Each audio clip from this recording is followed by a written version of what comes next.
Resuming debate, la prise de débat, the honourable member for Elmwood-Transcona. Thank you very much, Mr. Speaker. I'm pleased to rise today and to share my time with the member from Windsor West. Mr. Speaker, politics is about choices, and I think regardless of what side of the House members sit on, they come here in part because they feel like they have good ideas about what choices government ought to make that would be in the best interests of their community. And of course, there can be real disagreement sometimes on the nature of those choices and which path to take in light of the choices that we put to the House. But today the NDP is trying to put a choice to the House that's about looking out for people in Canada who can't access dental services.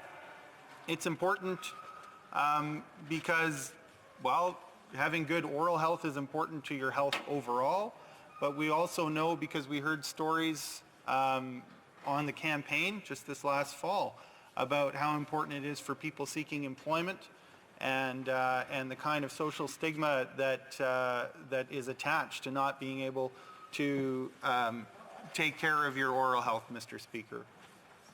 I heard a story from a woman who lives in St. Michael's Villa in Transcona who shared the impact that poor dental health had on her family in terms of seniors feeling like they can't go out or socialize because they're embarrassed at the state of their teeth. Mr. Speaker, we've heard in caucus stories from across the country of people who would like to get a job, but in some cases are ashamed to go to an interview. In other cases feel that perhaps the reason, if they did get to that interview, that they weren't selected was because of the stigma I just referred to earlier. So what I want to say, Mr. Speaker, is that often the objection to embarking on this kind of project to do something concrete for people, not by having government do things for people that they can't otherwise do themselves, but by having government be a vehicle for collective action to help people who on their own don't have a big voice, unlike some of the big corporations we see here who get to be the hot topic of question period because they have a lot of money and they have the ability to invest. Most regular Canadians don't get that kind of time and attention. And the purpose of this motion today is to get that time and attention and to provide that kind of advocacy for regular Canadians who are struggling just to look after their teeth, Mr. Speaker. So that's the choice that we're bringing forward to the House today. And often the objection is, well, that's a really nice thing to do. You NDPers are nice people, but you don't get what it costs. You don't understand how we're going to do that. We can't afford to do that for everybody. The point of today's motion, I'd like to read it into the record, not for the first time today, Mr. Speaker, I'm sure, but for the benefit of those who might be listening at home. The way that this motion reads is exactly to show that we can afford this, because it's using money that the government has already made a choice to do something with, which is to give a tax break that is going to disproportionately benefit the wealthiest Canadians.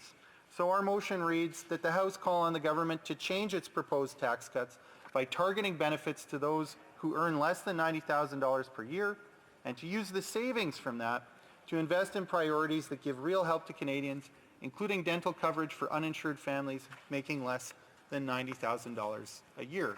It's a down payment on getting to universal coverage with money that is already there, and that the government has already proposed, has already told us that it doesn't need, because it's prepared to put it back in the pockets of who, Mr. Speaker? Well, overwhelmingly, the money for this tax cut will go back into the pockets of people who earn over $100,000 a year.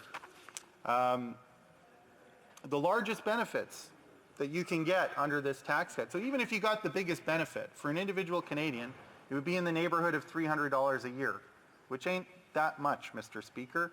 And for the people for whom $300 a year is a lot, they're not going to be getting $300.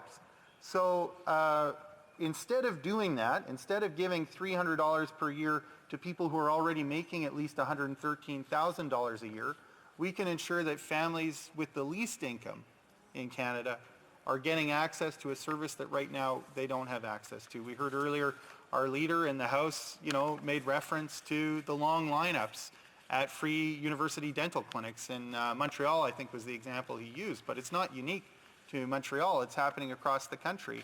People can't get access to those services, Mr. Speaker. So it's just not true that we can't afford to do this. And the people who say we can't afford to invest in our people, we can't afford to make sure that people have the services they need. You know what, Mr. Speaker, together, those two parties have been ruling this country for a long time. In fact, for the entire history of our country, but particularly in the last 30 years, we've seen massive government deregulation. We've seen massive cuts to social spending out of the federal government starting in the 90s. We've taken that path of deregulation and cutting services and refusing to invest in people. That's the trajectory that we've been on for 30 years now, and it hasn't been working. Canadians more and more feel pressure to make ends meet at the end of the month and feel like they're not getting the same level of service that they used to. We heard questions in question period today about calling the Canada Revenue Agency and not being able to reach anybody on the phone. You can't go in an office to get help applying for EI or to figure out how, in good faith, to file your taxes. The services that the federal government has been providing have been in steady decline, all in the name of an increased prosperity that just hasn't come, Mr. Speaker. And there's a lot of evidence that shows that when you invest in people and you help get them the things that they need in order to get back on their feet, like looking after their teeth so that they have the confidence they need to go to a job interview and get that job, or so that in retirement they don't isolate themselves in their apartment because they feel awkward about going out, worrying that people might be laughing at them, or that they won't be understood because their teeth aren't what they used to be, or there aren't as many of them as they used to be. And it really is no laughing matter. People worry about that, and it ends up seriously affecting their lives. So we've had the approach of cutting. We've had the approach of helping out big corporations at the top, giving them massive corporate tax breaks in the hope that they'll invest back in the economy, which they didn't do, and that wealth would trickle down. That whole way of thinking has been debunked. And so the thing to do now is, instead of giving another tax break to people that are making over six figures, is to take that money instead and to invest it in something that's going to do something for people who really could use the help. They need a government that's willing to coordinate all those many voices, which there are far more than the people earning the most, but whose voice isn't loud because they don't have the money to amplify it. They need a government that's willing to coordinate that activity so that for all of those people, who are the most people, that they can start getting the things that they need. That's what the NDP is committed to advocating for in this place. We make no apologies about it. We're going to continue to make proposals. We're not just here to criticize. There's certainly a lot to criticize. We won't hesitate to do that either, Mr. Speaker. But an important part of real criticism, if it isn't just part of the cheap political point scoring that too often goes on in this place, is to come up with real proposals and real alternatives about how we would do it differently. So this is how we would do it differently. But it doesn't have to be just our idea. We would prefer that it not be just our idea, but that parties in this place get on board. The money is there. We can make it work, Mr. Speaker, and it's about time that we did. So that's what we're here today to do. That's what we're here today to say. I don't think we need to send it off to committee to study and study and study. I mean, here's the deal, Mr. Speaker. The Liberals promised pharmacare in 1997. We know what study it means. It's kicking the can down the road. And so the job doesn't get done at the end of the day. They said they liked the idea of a parliamentary committee study at one point, then they created their own commission for pharmacare. The fact is, we're not missing the information, Mr. Speaker, we're missing the political will. And there's no amount of studying that is going to stand in for political will.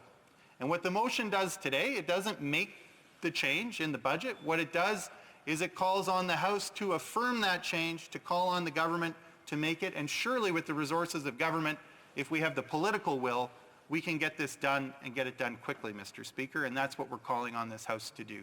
Thank you very much.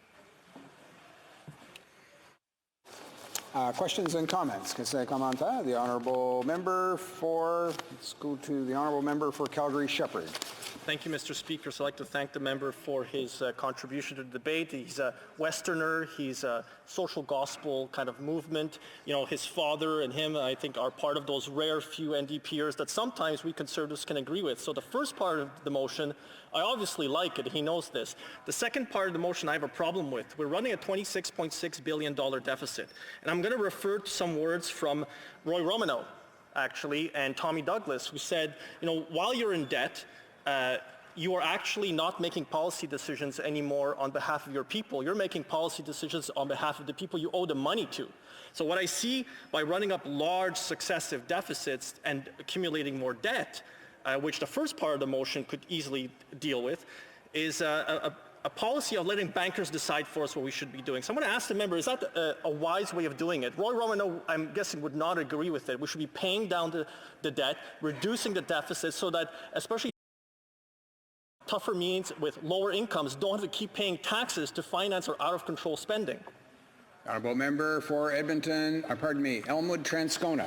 Thank you very much, Mr. Speaker, and thank you to the member for the question. I mean, of course, what's left out of that analysis, I would say, is the importance of revenue in balancing a budget. So when we look at a corporate tax rate that went from 28% in the year 2000 to just 15% today, and every point of the corporate tax rate is worth over $2 billion, and we talk about the magnitude of the deficit. Now, the fact was, when the Conservatives and Liberals both got there together, it started under Chrétien and Paul Martin, and it was finalized by Stephen Harper, that decrease in taxes.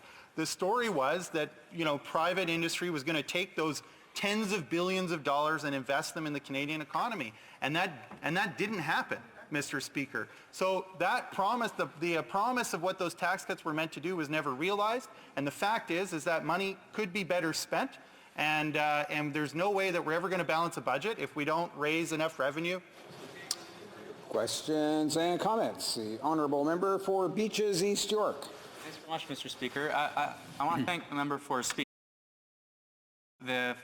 When he says these benefits will flow to families or individuals earning over $100,000, according to the PBO and their distributional analysis, and I look at 2024 when there's a total expenditure of $6.8 billion, 86% of that will actually go to individuals earning under $97,000. Now, I don't want to completely understate the amount of money at issue here, though. It will be over $900 million that will flow to individuals with incomes over $97,000. So there is money potentially to be saved. I question, though, with respect to the expense on dental care. So if you look at the math over the 5 years, if we were to cap it at $97,000, we'd be seeing $3.5 billion in savings. But if you look at the NDP's promise and the costing from the PBO, it'll be $4.9 billion in expenditure. So the math doesn't add up, and I wonder what the members' comments are on that. For Elmwood Transcona. Well, of course, the cap we're proposing is at $90,000, not at $97,000. So there's a little extra revenue to be made there, and there is, and it is weighted to the first year in part because there's a big backlog. But I think the member will notice that the ongoing operating cost of that program goes down significantly in year 2 and thereafter. So I think this is something that, again, this is not a question of money. This is a question of political will.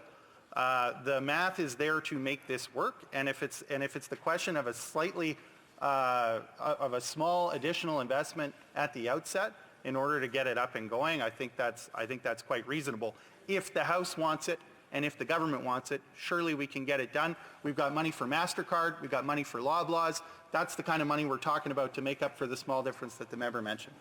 Just time for one short question. The honourable member for Longueuil Saint-Hubert. Thank you, Mr. Speaker. I appreciated the speech from my colleague, but I think that no one in this House is against the fact that we should take care of dental care in Quebec and Canada. The only problem, if we look at this issue, and my friend talked about political will, is that health care is provincial jurisdiction. This is not the place that will be able to decide this. It's not here in Ottawa. The National Assembly in Quebec was unanimous in asking for health transfers. It has done so repeatedly. If my colleague agrees with respect to a political will and he wants to reopen the Constitution on this, it's a question for my colleague. For Elma Transcona. The honourable member knows full well that we support the idea of increasing health transfers to provinces, and I think that we can't have an agreement with provinces without negotiations. And we can't have negotiations without will here in Parliament. We have to create the will here, and then we can conduct negotiations with provinces.